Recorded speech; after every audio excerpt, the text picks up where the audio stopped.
So, talking about broad beans today, and the fact is that you can sow broad beans at almost any time of the year. A lot of gardeners sow them in the autumn and they will just overwinter and you'll get earlier beans the following spring. And you can just pop them in the ground now, no problem at all.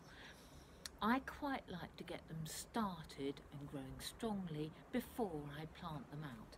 So I've got mine in these rather fancy root trainers.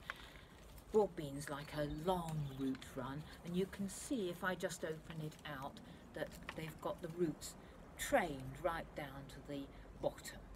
These were sown about a month ago, and they will be going out in the garden very shortly. If you haven't got fancy root trainers, it really doesn't matter.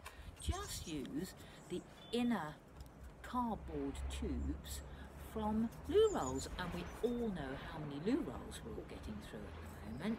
Fill it with some peat-free compost, pop your seed in, cover with a bit more compost, pop them on a warm windowsill with some water in a tray, and they will be sprouting quick as you like.